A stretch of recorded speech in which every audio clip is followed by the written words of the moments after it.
Aduh, di belakang juga ada lagi. Mas, mau pulang aja. Aduh. Ternyata kerbau itu nyeruduk baju merah tuh. Saya pikir cuma mitos, ternyata beneran. Woi!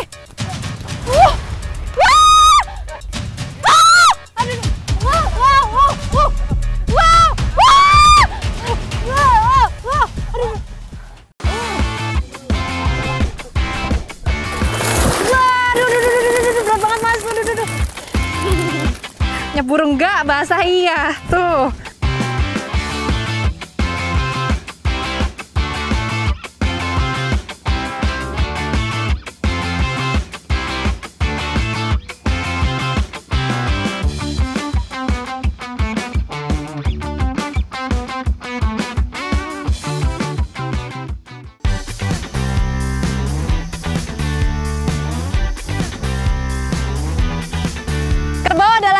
Hidupnya berkelompok. Biasanya setiap pagi gini mereka keluar dari rumahnya masing-masing dengan kelompoknya berjalan menuju hutan untuk cari makan. Saya juga mau ikutan nih. Gimana keseruannya? Ikuti jejak saya, Jejak Petualang.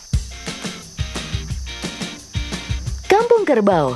Inilah julukan yang cocok untuk Kampung Bulak Pepe di Ngawi, Jawa Timur. Jumlah kerbau di sini lebih banyak daripada jumlah penduduknya. Wah, ini kelompok yang lain nih, baru pada datang tuh. Ternyata banyak banget loh. Ini baru sebagian kecil ya, Pak? Waduh. Ini dia mau kenalan kali ya, Pak? Aduh! Dikejar! Oh, bajunya merah. Salah kostum. Berarti jangan deket yang itu ya, Pak? Kerbau-kerbau di sini diternak dan digembala secara tradisional. Setiap penggembala biasanya menggembalakan antara 15 hingga 30 ekor kerbau. Semuanya duduk. Aduh, di belakang juga ada lagi. Mas, mau pulang aja.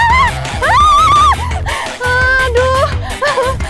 Ternyata kerbau itu nyeruduk baju merah tuh. Saya pikir cuma mitos, ternyata beneran. Menggiring kerbau menuju hutan tidaklah mudah. Banyak kerbau yang keluar dari rombongan dan harus digiring kembali agar tidak terpisah dari rombongan.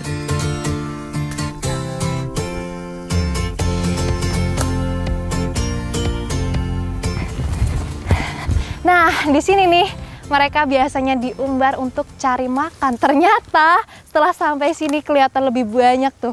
Karena mereka berkumpul di sini semuanya dari beberapa kelompok. Ini belum semuanya keluar padahal loh. Tuh.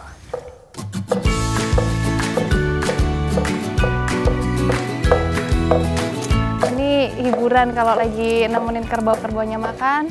Bapaknya mainan itu tuh. Itu pohon tapi bisa bunyi kalau diketok-ketok. Oh, kalau nggak kenal takut ya? Sebenarnya saya pingin tuh ngelus-ngelus kerbau yang kecil. Tapi kayaknya ibunya galak deh. Padahal saya nggak mau ngapa-ngapain, nggak akan ganggu anaknya. Tapi namanya naluri seorang ibu. Ya begitu, jagain terus tuh anaknya. Tuh. Bulak Pepe berada di tengah hutan dan ladang, sehingga kerbau-kerbau ini tak susah dalam mencari makan. Luas hutan tempat umbaran kerbau ini ternyata sampai 1.500 hektar. Dan jumlah kerbau yang ada di sini, ada di beberapa tempat di sini, itu kurang lebih hampir 1.000 ekor. Banyak banget. Hari menjelang sore, saatnya kerbau-kerbau ini kembali ke kandangnya masing-masing. Aduh, ketinggalan rombongan. Jadi habis makan biasanya kerbau ini langsung tuh berendam tuh. Langsung berendam. Mereka buru-buru mau minum, mungkin haus. Terus habis itu mereka butuh mendinginkan tubuhnya. Yuk ikutan yuk. Mandi. Ya, tenang ya. Dia tuh mukanya si kebo, dia kayaknya menikmati banget. Enak ya, adem ya. Mandiin ya. Oh. Ih, sampai merem-merem tuh. Seneng nih kayaknya mereka. Jadi gini ya rasanya berendam bareng kerbau yang baru dikenal. Makanya saya sudah agak takut. Karena belum kenal sama karakter mereka tuh. Mereka pada ngeliatin siapa ini gitu ya. Hei, enak.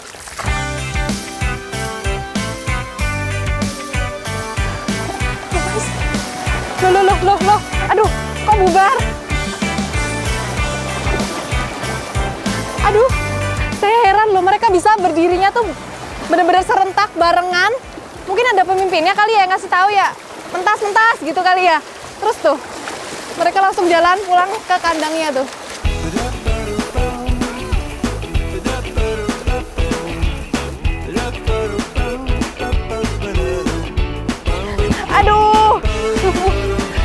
Aduh, kerbaunya cepet banget larinya. Aduh, ini yang saya injek bukan lumpur. Ini kotoran kerbau, baunya sedep. Aduh, mana nih mereka, udah pada pulang ya?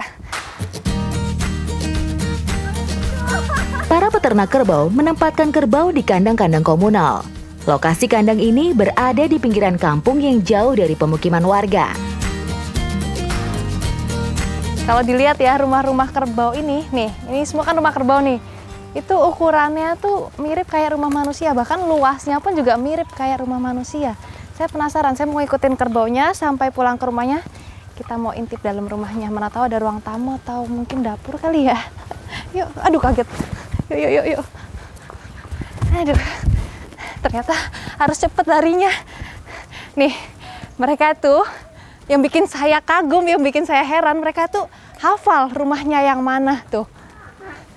Apa mungkin ada nomor rumahnya kali ya? Enggak juga. Keberadaan kandang komunal ini sudah berlangsung sejak 5 tahun lalu. Warga sadar pentingnya kesehatan sehingga kerbau dipisah dari tempat tinggalnya. Awas, takut diseruduk. Permisi. Hai. Oh, jadi ternyata gini rumah kerbau cuman kosong gini aja nih. Dan ternyata satu rumah isinya tuh bervariasi. Kalau di sini jumlahnya tuh lebih dari 10, kayaknya 13 ini tadi ya. Saya hitung. Maksimal itu bisa sampai 27 ekor. Ini rumahnya ngalang-ngalain rumah manusia. Gede loh. Hai. Karena saya udah bertamu ke sini, lebih baik saya pamitan dulu. Dah ya, dah, makasih banyak ya. Dah. Setelah digembala, kerbau tidak dibiarkan begitu saja di dalam kandang, namun dirawat. Apabila ada yang kena penyakit, harus segera diobati. Ini gudiknya ini ya Pak? Iya, ini pegangannya agak kasar. Oh, agak kasar. Ini kan halus, ya toh? Berarti nggak begitu kelihatan ya? Iya, kalau nggak, itu nggak kelihatan. Nih, pupus jatinom itu biasa digunakan sama Cah Angon untuk mengobati gudik, tapi nggak kelihatan gudiknya ya Pak ya? Iya. Kalau disentuh baru terasa, Iya. teksturnya memang beda. Udah. Berarti cuma dioles-olesin aja? Iya, curah-curah nggak apa-apa. Oke. Dihancurin gini ya Pak? Ya, bentar gitu aja, Pak. Oh gitu. Terus habis itu Gosok nih, Mbak. digosokin gini aja? Nah, Oh alah. Sambil dielus Pak? iya, ini biar tenang, nggak risau. Oh gitu. Nih, ini dioles-oles terus warnanya jadi merah. Ini bukan karena berdarah, tapi karena dari daun jatinya sendiri nih. Ini kalau ditekan-tekan nih, dibejek-bejek gini, itu warnanya jadi merah tuh. Ini harus rutin diobatin kalau ada penyakit kayak gini supaya nggak nular ke kerbau yang lain waktu mandi bareng-bareng. Pupus jati.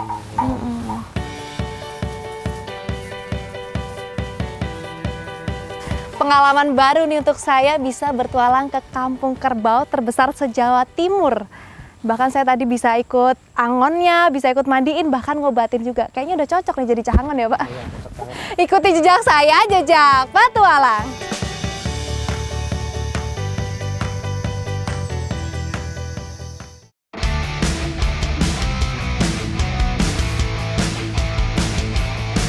Waduk Gajah Mungkur terletak di Kabupaten Wonogiri, Jawa Tengah, merupakan salah satu waduk terbesar di negeri ini. Selain untuk pembangkit listrik tenaga air, masyarakat di sekitarnya bisa memanfaatkan perairan waduk untuk budidaya perikanan tawar. Ikan patin salah satunya.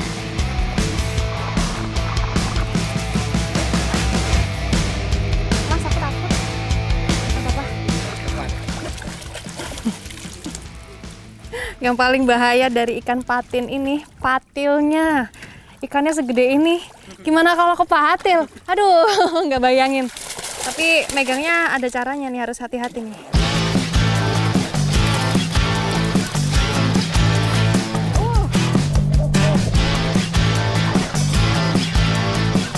Hampir setiap hari selalu saja ada kegiatan panen keramba ikan di sini. Baik itu ikan patin maupun ikan lainnya seperti nila dan ikan mas. Umumnya panen ikan di keramba Waduk Gajah Mungkur disesuaikan dengan jumlah pesanan saja. Jadi tidak langsung sekali panen. Waduh, berat banget mas.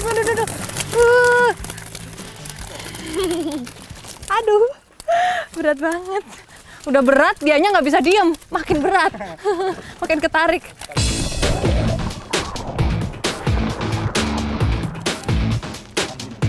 Ternyata panen ikan bukan pekerjaan yang mudah ya Pak. Aduh. Ikan patin yang saya panen kali ini berukuran sedang, yaitu kisaran 400 hingga 500 gram per ekornya. Untuk panen ikan di keramba sebaiknya dilakukan saat pagi atau sore hari. Hal tersebut untuk menghindari besarnya resiko kematian ikan akibat panas terik matahari saat diangkat dari air. Ini sama masnya diisi makin banyak nih mas. Ini harus hati-hati, harus jaga keseimbangan, kalau enggak nyebur saya.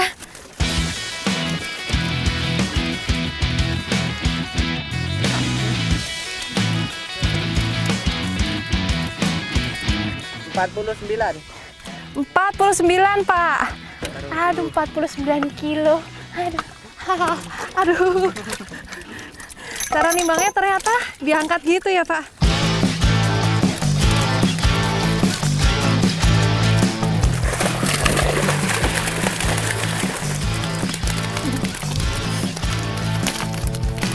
Aduh. Nyebur enggak, basah iya. Tuh. Kali ini kami harus mengangkat ikan seberat 3 kuintal dari keramba untuk dikirim keluar. Jadi butuh kerja sama tim supaya bisa selesai lebih cepat. Dapat berapa kilo, Pak? 312 kilo. 312 Pesennya kilo. 310 kilo. Jadi yang 2 kilo buat angetan. Angetan? Iya. Bonus.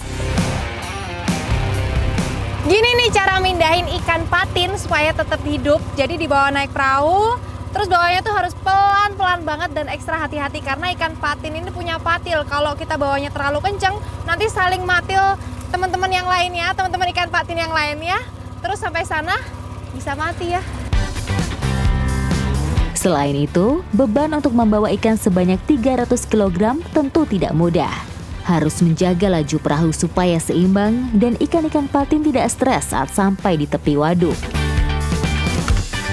Rezeki emang nggak kemana. Nih dikasih sama Bapak. Satu lagi nih Mbak. Wih, makasih Pak. Ini habis panas-panasan, perut keroncongan, mau ngapain lagi? Kita olah ikannya. Ikuti jejak saya, jejak petualang.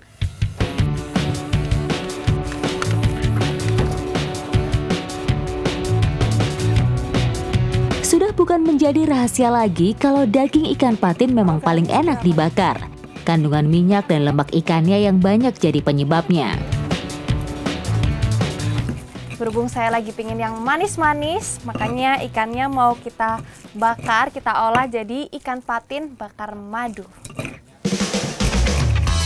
Untuk menghasilkan cita rasa daging ikan bakar yang khas dan lezat, tentunya setiap daerah punya racikan bumbu masing-masing, tak terkecuali di daerah Wonogiri. Saya baru tahu ternyata bikin ikan bakar itu pakai cengkeh, pakai kayu manis sama jinten. Katanya biar sedap ya? Iya. Penguat rasa. Penguat rasa, saya belum pernah nih. Oke, bumbunya udah jadi, tinggal kita olesin ke ikannya. Sini Pak.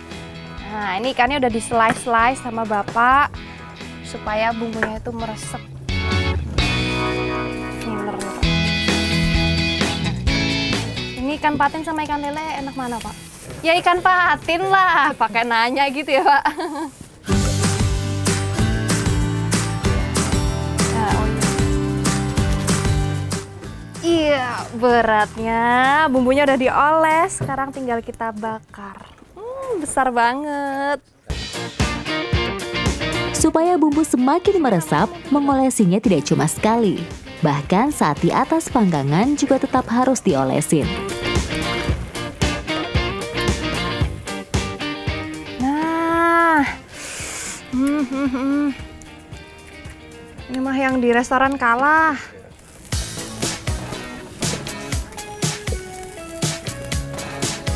Bagian yang paling menarik dan ditunggu-tunggu, nih, ngolesin madunya ke ikan bakar. Jos. Aroma bumbunya sedap banget ya.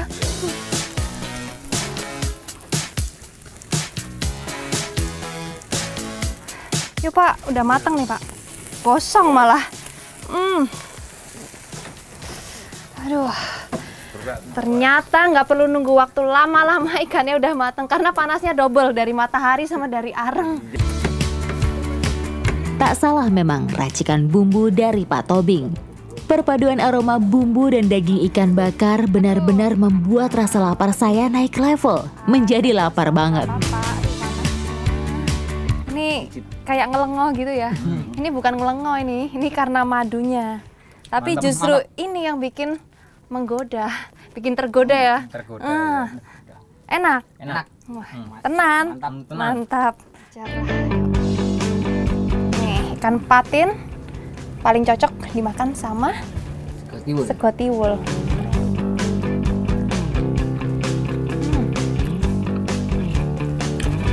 Juara, enaknya juara ya. Mantap. Tekstur dagingnya itu lembut banget. Terus rasanya manis. Daging ikan segar yang kaya nilai gizi, bumbu rempah yang banyak manfaat, serta madu yang menyehatkan. Perpaduan yang bisa membuat kami semua kenyang setelah panen ikan 300 kg. Mantap ya Mas? Ikuti jejak saya, jejak petualang.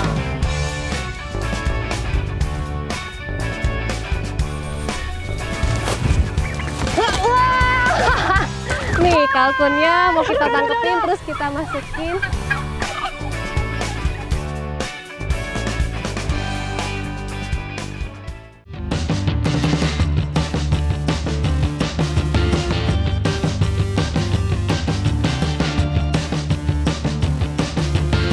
Kalkun banyak dibudidaya di Indonesia. Selain sebagai ayam hias, kalkun banyak digemari karena nilai ekonomisnya yang tinggi. Setiap pagi biasanya Pak Zani rutin melakukan kegiatan angon kalkun. Kalkunnya juga udah pada kumpul semua, saya juga mau ikutan angon. Ikuti jejak saya, jejak petualang.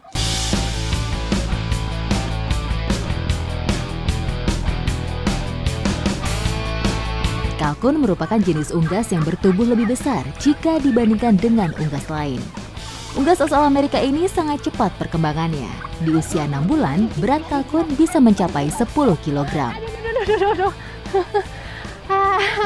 Perawatan kalkun ini sebenarnya nggak sulit dan nggak rumit karena ini tuh termasuk jenis ayam yang mandiri. Asalkan kebutuhan pangannya tercukupi, terus dilepaskan di kandang umbaran yang luas. Untuk urusan pakan, kalkun merupakan binatang yang tidak selektif, jadi bisa diberikan berbagai jenis pakan. Meskipun mempunyai tubuh yang lebih besar dari burung, kalkun mampu terbang hingga jarak 90 meter. Jadi ini betinanya, ini jantannya ya Pak? Betul. Nih, bedain betina sama jantannya bisa dilihat. Pertama dari fisiknya. Kalau betina fisiknya lebih kecil, jantan lebih besar. Terus bisa juga dilihat dari coraknya. Yang jantan ini coraknya jauh lebih cantik dari betina, malah kebalik ya Pak.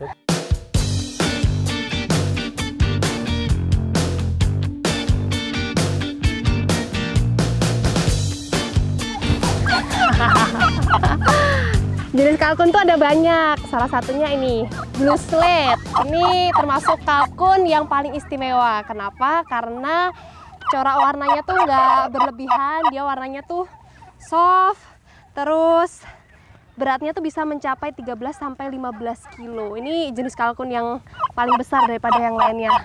Dan ini berasal dari Amerika, baru masuk ke Indonesia tuh tahun 2016, termasuk jenis kalkun yang langka. Nih kalkunnya yang mekar kayak gini itu biasanya yang jantan. Dia mekar karena apa? Karena dia itu biasanya mau berantem. Karena jantan sama jantan pasti berantem. Kadang juga kalau lihat betina, mereka ekornya mekar untuk menjadi daya tarik buat si betinanya. Kalkun berusia 4-5 bulan sudah tergolong kalkun dewasa dan kalkun tidak mengenal musim kawin. Dalam sehari, kalkun jantan bisa mengawini 6 kalkun betina. Budidaya kalkun termasuk yang cepat untung. Selain cepat tumbuh besar, permintaan kalkun dari berbagai daerah juga banyak. Nih kalkunnya mau kita tangkepin terus kita masukin ke kotak-kotak itu dan mau dikirim keluar kota.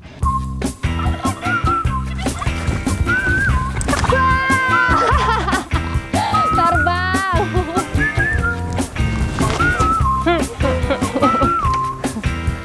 Ini satu kandang satu atau bisa dua? Yang ini bisa dua, jantan betina. Oh, jantan betina ya.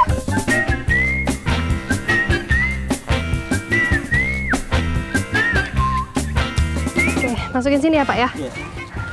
Ini satu kandang bisa diisi 2 sampai 3 ekor kalkun. Aduh. Aduh, ini harus dipegang atas ya, kalau enggak dia mau terbang-terbang terus nih. Enggak terbang sih, mau kabur. Oh, biar duduk ya.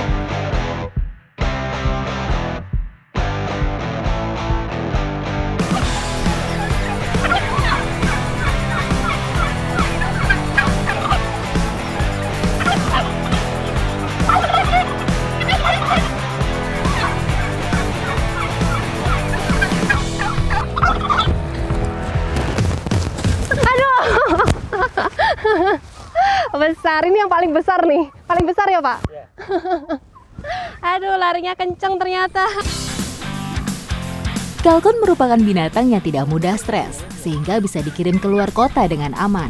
Ini biasanya tahan berapa lama Pak kalau di perjalanan gitu? 3 hari bisa dia tahan ya?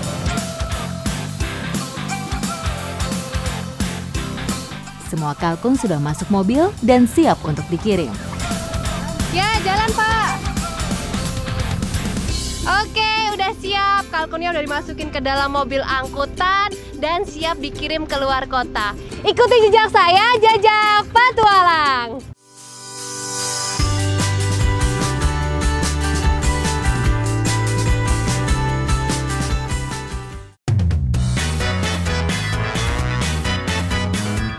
Memasak kalkun memerlukan waktu yang lama. Agar menghasilkan daging yang empuk, waktu yang diperlukan untuk memasak sekitar 4 jam. Kali ini saya akan memanggang ayam kalkun yang sudah setengah matang. Kalau panggang ayam udah biasa. Kali ini kita mau panggang kalkun. Wow, gede banget. Bumbu-bumbu dasar seperti bawang merah, bawang putih, cabai, ketumbar, kemiri, dan daun jeruk saya haluskan terlebih dahulu. Apalagi yang dihalusin Pak? Ini apa sih, kunyit? Kunyit. Kunyit.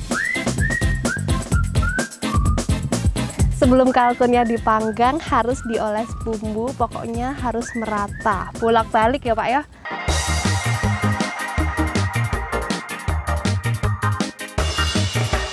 Memanggang kalkun harus hati-hati karena dagingnya yang besar. Ya Pak, kita panggang.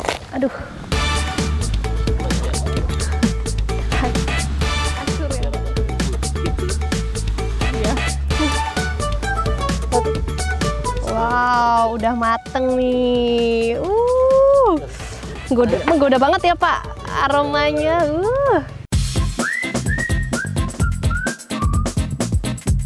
Tak sabar saya untuk merasakan daging unggas besar ini. Bentuknya yang terlihat daging semua sangat menggugah selera. Wangi rempahnya, enak tenan. Waktu yang ditunggu-tunggu sudah tiba. Waktunya makan-makan ya Pak. Siap. Siap. Ini bikin lapar nih baunya nih Pak. Iya. Langsung cobain yuk. Cocol sama sambal kecap Pak.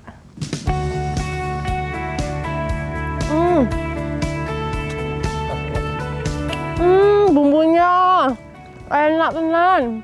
Enak ya Mbak? Bumbu rempahnya tuh pas banget. Saya yang bumbuin tadi Pak. Teksturnya itu mirip kayak ayam kampung, tapi Daging kalkun ini jauh lebih lembut, seratnya pun jauh lebih lembut daripada daging ayam dan lebih padat. Mengkonsumsi daging kalkun sangat baik bagi tubuh. Kandungan protein dan asam amino yang tinggi sangat bermanfaat untuk memenuhi kebutuhan protein harian kita. Ternyata daging kalkun ini selain rasanya yang enak tenan, dia itu rendah lemak, rendah kolesterol, tapi tinggi protein. Jadi cocok buat yang diet. Ikuti jejak saya, jejak petualang.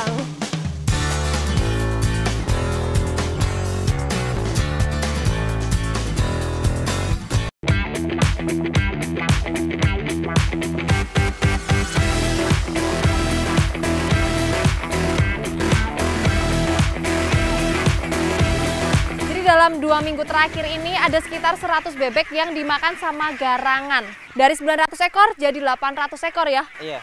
Banyak banget ya.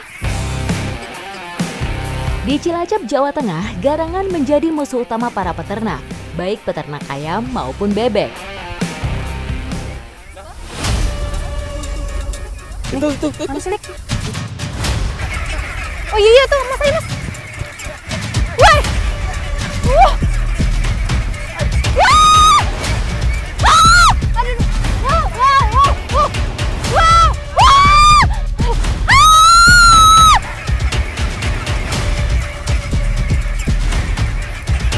Garangan, hewan karnivora bertubuh kecil ini aktif memangsa baik di siang hari ataupun malam hari.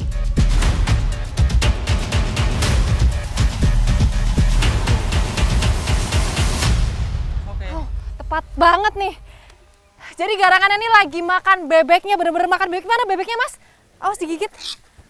Udah. Mana bebeknya Mas? Wih, iya. Jadi yang dimakan sama garangan tuh bebek yang masih usianya tuh sekitar 1 bulan sampai 1,5 bulan, anak-anak bebek kayak gini nih.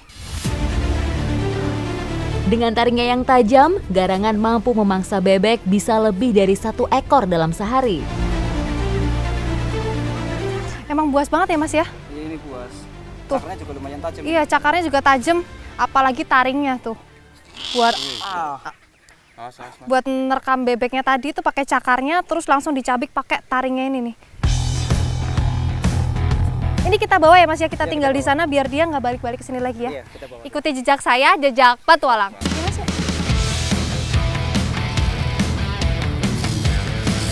Areal hutan, sungai, kebun, dan persawahan adalah menjadi tempat tinggal garangan. Sehingga saat merelokasinya pun, kita harus memperhatikan wilayahnya agar garangan tetap bisa bertahan hidup. Untuk menuju ke tempat relokasi garangan, kita harus menempuh perjalanan kurang lebih 1 jam menggunakan perahu ini. Lokasinya di mana sih Mas? Ya, dari sini, dari yang penting itunya jauh dari mana? Jauh dari pemukiman ya? Ya. Masih ke sana terus ya berarti ya? Jauh. Persebaran garangan cukup luas. Untuk garangan jenis Jawa seperti ini banyak ditemukan di Asia, seperti Asia Tenggara dan Asia Selatan. Di sini ya Mas ya?